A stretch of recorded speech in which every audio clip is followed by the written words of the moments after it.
Well, good morning. We just finished an update with Admiral Brad Cooper, the CENTCOM commander, across the CENTCOM AOR, our leadership and troops, as you would expect, doing a fantastic job. 2 days ago, under the direction and direct orders of President Donald J. Trump, the Department of War launched Operation Epic Fury, the most lethal, most complex, and most precise aerial operation in history. For 47 long years, the expansionist and Islamist regime in Tehran has waged a savage, one-sided war against America. They didn't always declare it openly, except for their constant chants of death to America. They did it through the blood of our people. Car bombs in Beirut, rocket attacks on our ships, murders at our embassies, roadside bombs in Iraq and Afghanistan, funded and armed by Iranian Quds Force and IRGC killers. My generation of veterans carry the names of brothers who never came home. Brothers butchered by Iranian-backed roadside bombs and well-armed militias, thousands of our own. We didn't start this war, but under President Trump, we are finishing it. Their war on Americans has become our retribution against their Ayatollah and his death cult. It took the 47th president, a fighter who always puts America first, to finally draw the line after 47 years of Iranian belligerence. He reminded the world, as he has time and time again, being an American means something unbreakable. If you kill Americans, if you threaten Americans anywhere on earth, we will hunt you down without apology and without hesitation, and we will kill you. President Trump has also been very consistent.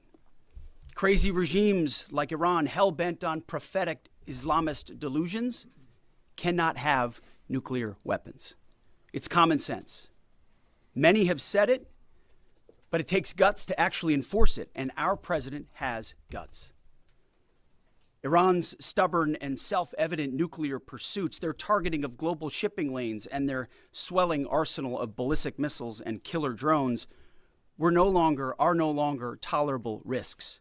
Iran was building powerful missiles and drones to create a conventional shield for their nuclear blackmail ambitions. Let me say that again. A conventional shield for their nuclear blackmail ambitions. Our bases, our people, our allies, all in their crosshairs. Iran had a conventional gun to our head as they tried to lie their way to a nuclear bomb. It almost worked under Obama and his terrible deal, but not under this president.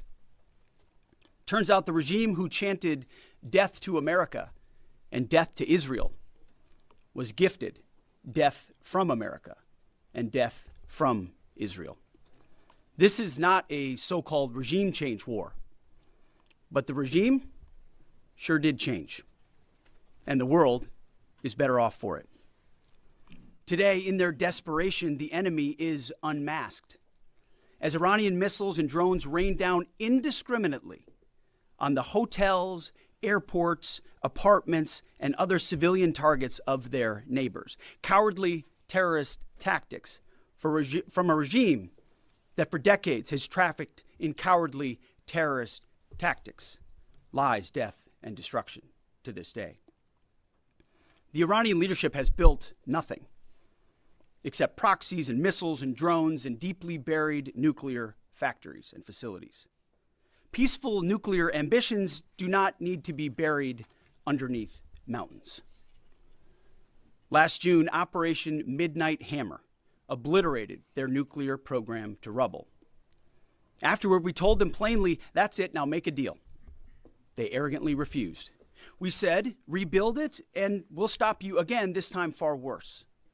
Well, President Trump, Secretary Rubio, Steve Witkoff, Jared Kushner, they bent over backwards for real diplomacy, offering pathway after pathway to peace. I watched it. I was there. They tried over and over and over again earnest attempts at peace. The former regime had every chance to make a peaceful and sensible deal. But Tehran was not negotiating. They were stalling, buying time to reload their missile stockpiles and restart their nuclear ambitions. Their goal, hold us hostage threatening to strike our forces. Well, President Trump doesn't play those games. And as Secretary Rubio said after the Maduro raid, if you don't know, now you know. President Trump puts America and Americans first. He doesn't hesitate, and neither do our troops. The mission of Operation Epic Fury is laser-focused. Destroy Iranian offensive missiles, destroy Iranian missile production, destroy their navy and other security infrastructure, and they will never have nuclear weapons. We're hitting them surgically, overwhelmingly, and unapologetically.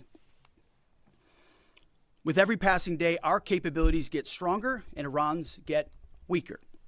We set the terms of this war, from start to finish. Our ambitions are not utopian.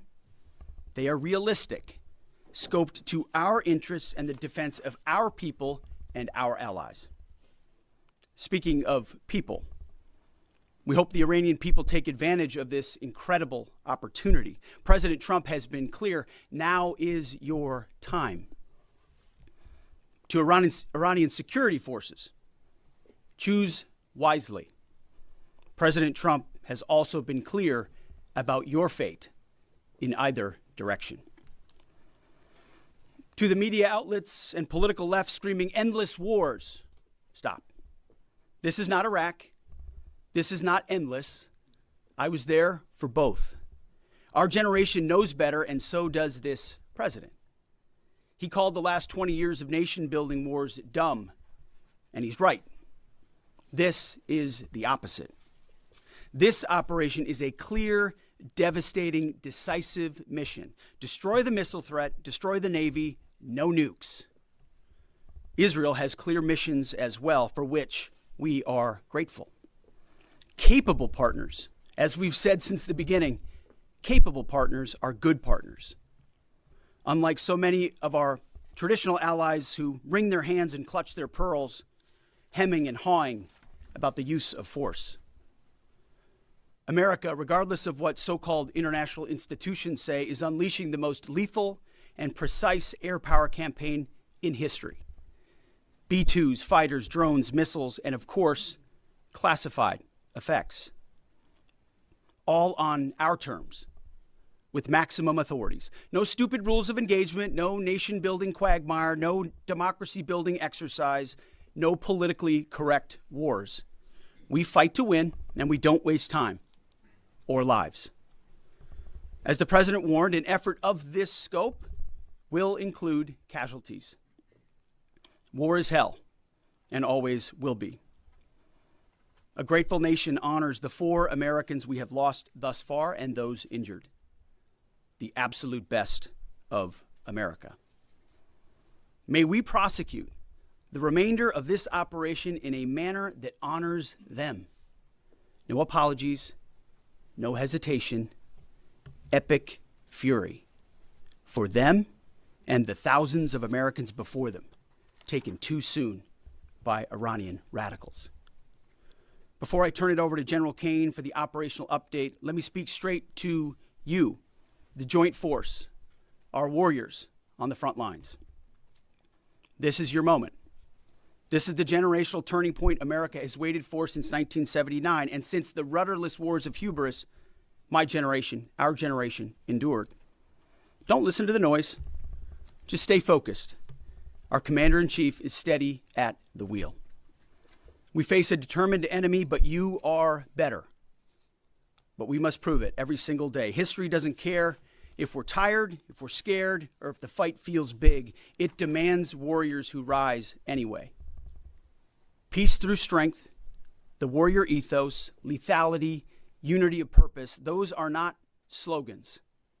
They're the beating heart of what it means to wear the uniform, that uniform. You think clearly under fire, you act decisively in chaos, you uphold the Constitution, and you uphold our country without hesitation. We are not defenders anymore. We are warriors, trained to kill the enemy and break their will. History is watching. Be the force you swore an oath to be, focused, disciplined, lethal, and unbreakable. We will finish this on America First conditions of President Trump's choosing. Nobody else's, as it should be. And know this above all, President Trump and I have your back, always. Through fire, through criticism, through fake news, through everything. We unleash you because you are the best, most powerful, most lethal fighting force the world has ever seen. May Almighty God watch over you, and his providential arms of protection extend over you. Godspeed, warriors, and keep going. General Caine, over to you. Thank you, Mr. Secretary, and good morning, everyone. The purpose of my portion of the briefing today is to update you and the American people on the actions taken thus far. The briefing will discuss the preparation, the planning, setting the force, the early operations, and how we're assessing the progress thus far. So let's get started. On Saturday, 28 February, at 01:15 Eastern Standard Time, 9:45 a.m. local Tehran time, on the orders of the President of the United States, U.S. Central Command, under the command of United States Navy Admiral Brad Cooper, commenced Operation Epic Fury. As I said, I'm going to walk you through the initial phases of the operation, but first I want to express my deep condolences and the condolences of the Joint Force to the Department of War personnel killed and wounded in actions thus far. As the Secretary said, they're heroes and represent the best of our nation has to offer. They're true examples of what selfless service means. Our deepest and heartfelt condolences are with their families, their friends, and their units. We grieve with you, and we will never forget you. Additionally, I stand here before you today grateful for each service member, planner, logistician, operator across our joint force, for our Department of War civilians, our intelligence community teammates, our interagency teammates who continue to stand in harm's way alongside us. I am proud of all of you as you take the fight to the enemy, and we are the best in the world at integrating, period. I want to extend my personal gratitude to the dedicated commanders and senior enlisted leaders and the enlisted members of the Joint Force who are fighting this fight across the CENTCOM AOR. In addition to Admiral Cooper and Fleet Master Chief Compton, I want to highlight a few today. U.S. Army Central Command Commander Lieutenant General Pat Frank, who, along with his team, are fighting the counter-missile and counter-drone fight. United States Navy Central Command Commander Vice Admiral Kurt Renshaw and his team, who are engaged with the Iranian Navy and projecting American naval combat power from the seas. And United States Air Force Central Command Commander Lieutenant General Derek France and his leadership team, who are crushing Iranian targets from the air. I want to highlight the support to the CENTCOM fight from other combatant commands who are directly involved with this effort, to include U.S. Spacecom, U.S. Cybercom, and U.S. UCOM. I also want to specifically call out United States Transportation Command and U.S. STRATCOM for their contributions to this fight. We cannot project American combat power at the time and place of our choosing without both. And finally, I want to express how deeply thankful I am for the continued service and sacrifice of the entire Joint Force and their families. Their unwavering commitment and dedication are the cornerstones of this effort. So let me start with a few details. First, to be clear, as the Secretary said, this is not a single overnight operation. The military objectives that CENTCOM and the Joint Force have been tasked with will take some time to achieve, and in some cases will be difficult and gritty work. We expect to take additional losses, and as always, we will work to minimize U.S. losses. But as the Secretary said, this is major combat operations. So let me talk about the preparation and the planning. On February 28th, the full strength of America's armed forces came together in a unified purpose against a capable and determined adversary. The United States Army, Navy, Marine Corps, Air Force, Space Force, Coast Guard, and our reserve components integrated across our combatant commands and began coordinated operations with the Israeli armed forces of an unprecedented scale. As the Secretary laid out, our military objectives are clear. Our mission is to protect and defend ourselves and, together with our regional partners, prevent Iran from the ability to project power outside of its borders and be ready for follow-on actions as appropriate. Across every domain, land, air, sea, cyber, the U.S. Joint Force delivered synchronized and layered effects designed to disrupt, degrade, deny, and destroy Iran's ability to conduct and sustain combat operations.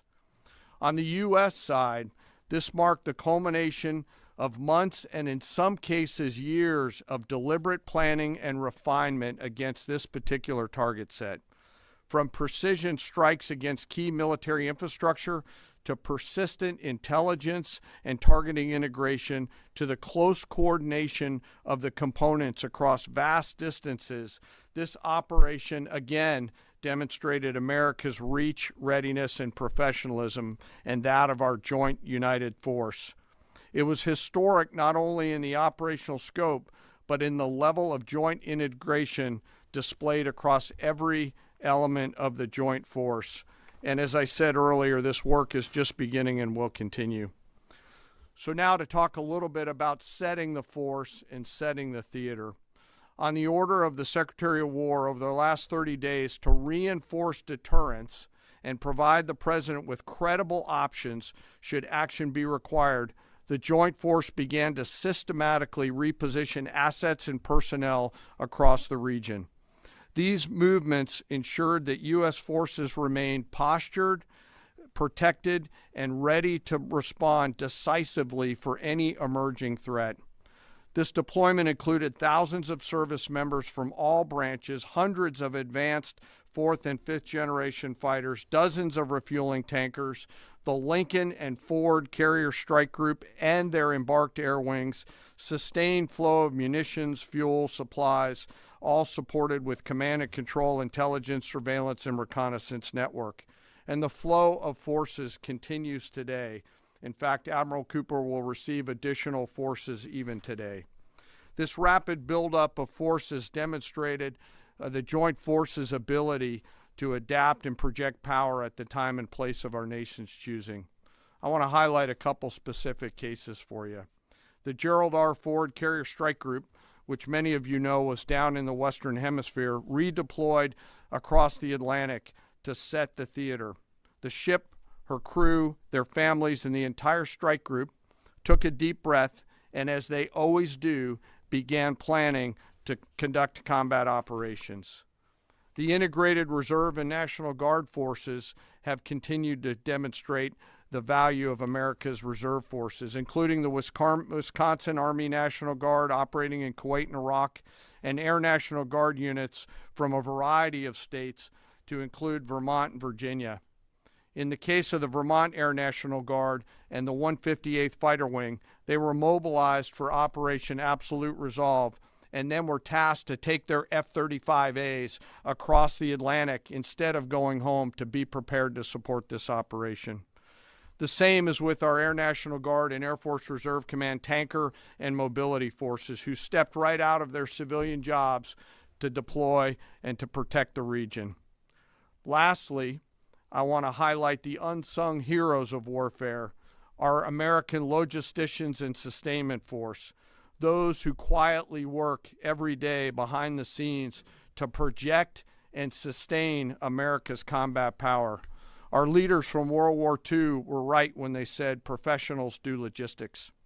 As regional tensions rose, the Joint Force elevated our force protection measures on the order of the Secretary and repositioned discreetly civilians and non-essential personnel designed to ensure the safety and security of our joint force.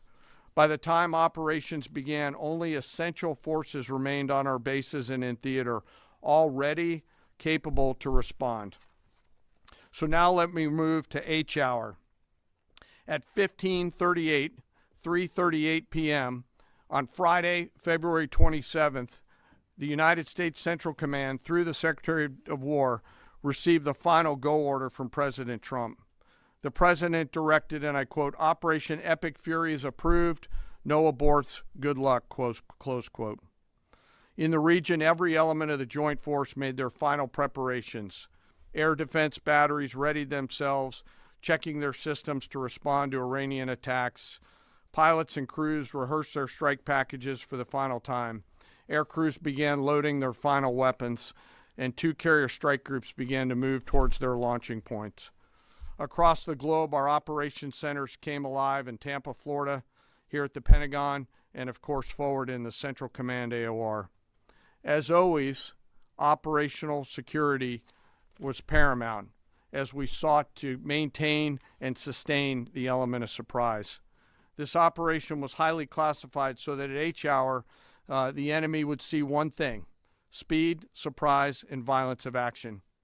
The first movers were U.S. Cybercom and U.S. Spacecom, layering non-kinetic effects, disrupting and degrading and blinding Iran's ability to see, communicate, and respond. At H hour, the beginning of major combat operations, 01:15 local Eastern Daylight Time, 9:45 local AM Tehran time, as dawn crept up across the Central Command AOR, the skies surged to life. More than 100 aircraft launched from land, sea, fighters, tankers, airborne early warning, electronic attack, bombers from the States, and unmanned platforms, forming a single synchronized wave. This was a daylight strike based on a trigger event conducted by the Israeli Defense Forces, enabled by the U.S. intelligence community. The first shooters at sea were Tomahawks unleashed by the United States Navy, closed in on Iranian naval forces, and began to conduct strikes across the southern flank in Iran. On the ground, forces fired precision standoff weapons, measured, deliberate, precise, and lethal. This was a massive, overwhelming attack across all domains of warfare, striking more than 1,000 targets in the first 24 hours. We are now roughly 57 hours into the operation. In the initial phase, CENTCOM's focus was systematic targeting of Iranians' command and control infrastructure, naval forces, ballistic missile sites, and intelligence infrastructure designed to daze and confuse them. Coordinated space and cyber operations effectively disrupted communications and sensor networks across the area of responsibility, leaving the adversary without the ability to see, coordinate, or respond effectively. The combined impact of these strikes, swift, precise, and overwhelming, has resulted in the establishment of local air superiority. This air superiority will not only enhance the protection of our forces, but also allow them to continue the work over Iran. Over the course of the last 2 days, the Joint Force has launched hundreds of missions from land and sea and delivered tens of thousands of pieces of ordnance. The effort continues to scale. This included American B-2 bombers, which again, similar to Midnight Hammer, flew a 37-hour round-trip sortie from the continental United States, dropping precision, penetrating munitions on Iranian underground facilities across the southern flank and slightly deeper. Additionally, Israel has separately executed hundreds of sorties against hundreds of targets. Beyond Air Force and Navy aircraft strike packages, coordinated salvos of precision standoff weapons from across the region have neutralized hundreds of pre-planned targets. As I mentioned earlier, in support of these kinetic operations, U.S. Cybercom and Spacecom have continuously layered effects to disrupt, disorient, and confuse the enemy.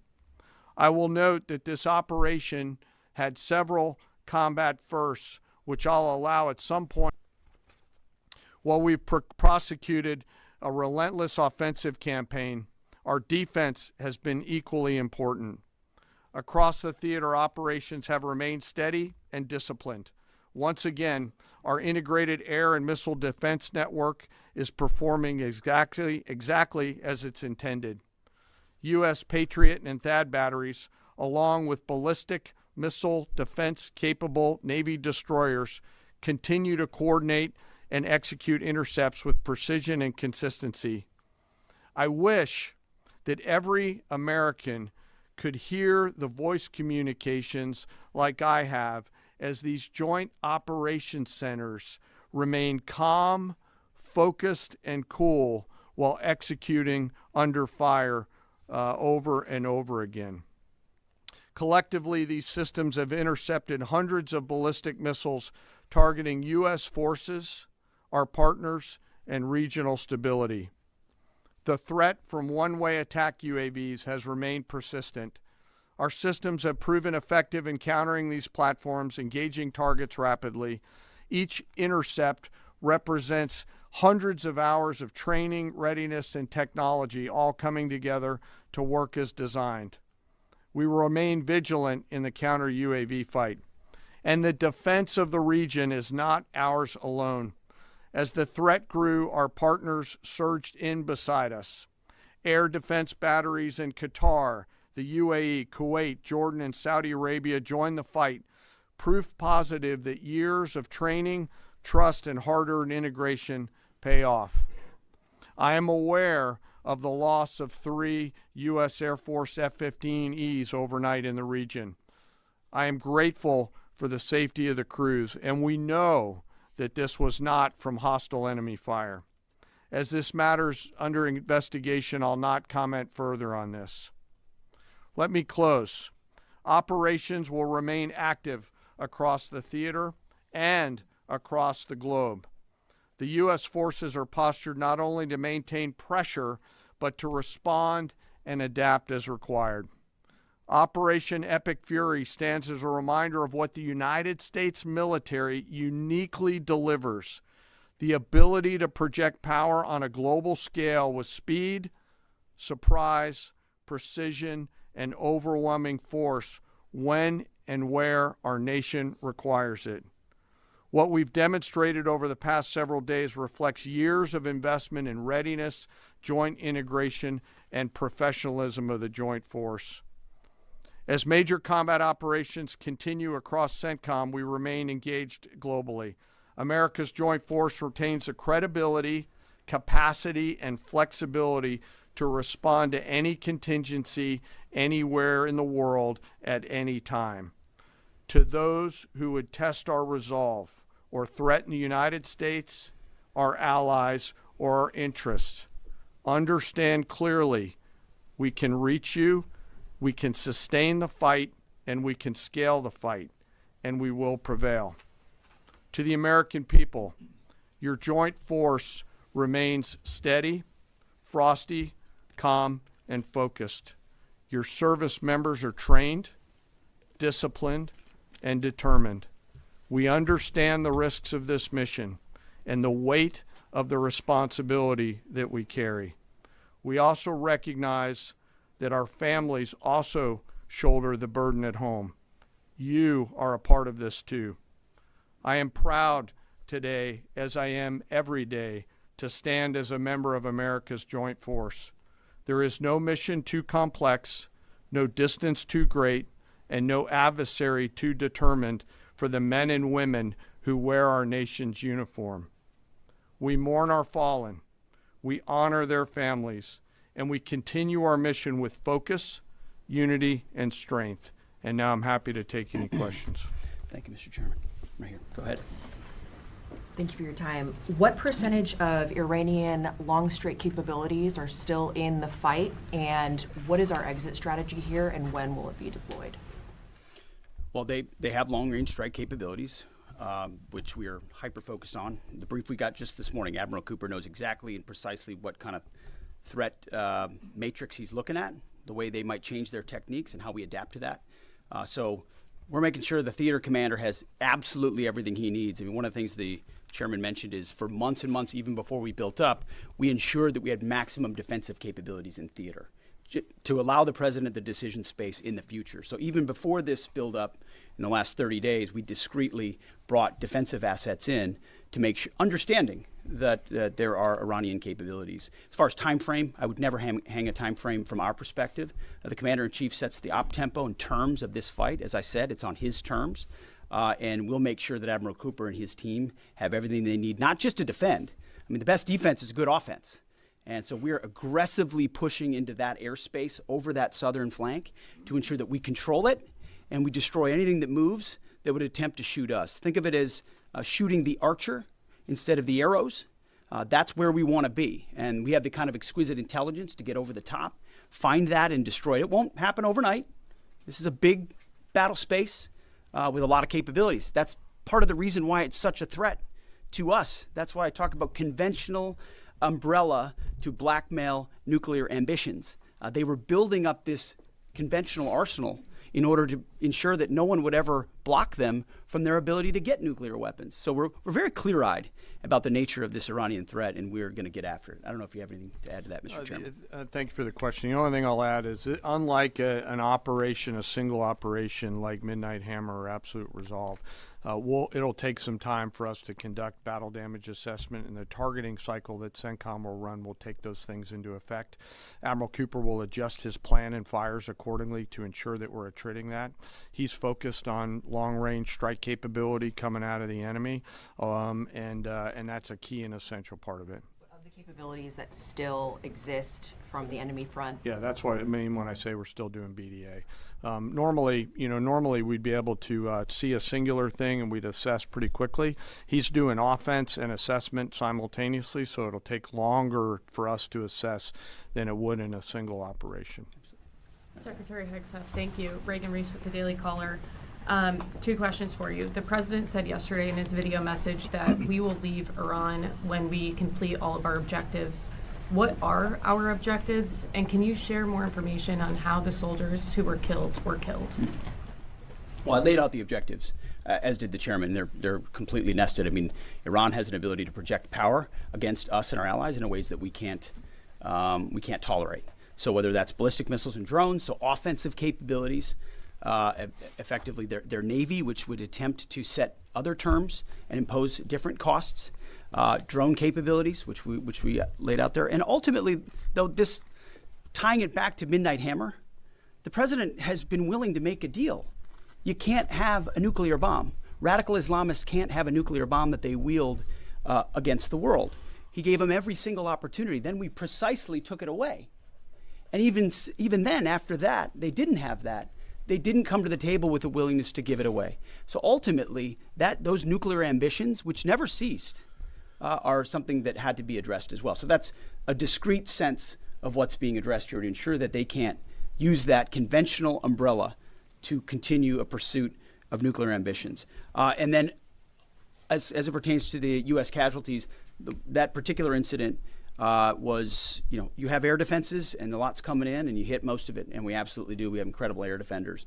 Every once in a while you might have one, unfortunately we call it a squirter that makes its way through, and in that particular case it happened to hit a tactical operations center that was fortified, but these are powerful weapons. So we certainly will do, as I said, moments like that, as we remember them and we take care of them and take care of their families, only stiffen our resolve to ensure that we do this properly. Thank you. Yep. Right here. Thank you, Secretary Hegseth. I had 2 questions for you. First, are there currently any American boots on the ground in Iran? No, but we're not going to go into the exercise of what we will or will not do. I think it's one of those fallacies for a long time that this department or presidents or others should tell the American people, and our enemies, by the way, here's exactly what we'll do. Here's exactly how long we'll go. Here's exactly how far we'll go. Here's what we're willing to do and not do. It's foolishness. And so President Trump ensures that our enemies understand we'll go as far as we need to go to advance American interests. But we're not dumb about it. You don't have to roll 200,000 people in there and stay for 20 years. We've proven that you can achieve objectives that advance American interests without being foolish about it. Now, will we be bold about it? Are we willing to be decisive about it? Do we put months and months of planning into what kind of effects we want to achieve? Absolutely. But going forward, why in the world would we tell you, the enemy, anybody, what we will or will not do in pursuit of an objective? We fight to win. We fight to achieve the objectives the President of the United States has laid out, and we will do so unapologetically. Thank you. Is there any significance to Israel carrying out the strike to kill the Ayatollah? And I wanted to know, what was your immediate reaction to finding out about his killing? I think Israel did a great job in the conduct of that operation. President Trump put a 4-week timeline on it. Are you Please. saying that's wrong? Yeah, thank you. You mentioned during the briefing, General Caine, that there would be additional troops sent to the region. Could you say how many troops currently are involved in this operation and how many additional troops are planned to go in this next phase? I don't want to talk specifics because that would tip the enemy off. We have more tactical aviation flowing into theater just based on the time it took to get it out there. I think we're just about where we want to be in terms of total combat capacity and total combat power for Admiral Cooper. One of the things, though, that a commander, he'll consistently assess the trajectory of the campaign. Is he on or off trajectory? And then make an ask of the joint force, which will then develop options for consideration by the Secretary and the President to either increase or in some cases decrease the amount of combat capability that we have over there. I heard the question about 4 weeks. It's the typical NBC sort of gotcha type question. President Trump has all the latitude in the world to talk about how long it may or may not take. 4 weeks, 2 weeks, 6 weeks. It could move up. It could move back. We're going to execute at his command the objectives we've set out to achieve. And what he has shown an ability to do that other presidents can't quite seem to have the aperture to do, well, I mean, Joe Biden didn't even know what he was doing, is to look for opportunities and off-ramps and escalations for the United States that creates new opportunities to execute what we need on our own timeline. So you can play games about 4 weeks, 5 weeks. He has all the latitude, and I'm glad he does, because there's no better communicator than our president expressing those things. To the Daily Mail. I've been in meetings with the president for the last 2.5 days. We know exactly where his headspace is, and he will communicate as he should exactly what he would like, and we will follow those orders. And I think everything he said on that is right down the middle. Chairman, did you absolutely. have Yes, right there. Yes, sir. Thank you very much, Secretary. I left my hometown of Sakis in Iranian Kurdistan in 1996. Can you promise that I will be able to return home safely this year? And I have a following question too, please. I appreciate the question. I'm not here to place guarantees on that, but I think the message the president has given has been clear to the people of Iran. This is your moment. The world was seized by these crowds. And then seized by the reality of this regime killing tens of thousands of innocent protesters. So we saw the nature of the regime yet again exposed. We saw many of the Iranian people seek a change there. This is their moment to take advantage of it, for sure. You served in Iraq and know that no American soldiers were killed in Kurdistan. The Kurdish people are very pro-American. Will you continue protect Kurdistan and Peshmerga as loyal ally of the United States? Why I'm asking this question? Because now Kurdistan is under attack by Iranian drones and by proxies in Iraq and on the region. I think I can speak to allies generally in the region who we've been in constant communication with. We've been standing shoulder to shoulder with them, and we appreciate their capabilities. Absolutely. Yes, right here. Hi, thank you. Cameron Arkin with the Daily Wire. My question is about some of the domestic threats, if any, regarding this right now. Have there been any concerns about Iranian sleeper cells and kind of what has the Trump administration been doing to kind of monitor these threats? Across the interagency, in full coordination, of course, we're paying attention to any potentialities there. This is a former regime, a regime that seeks to export that ideology and try to sow terror.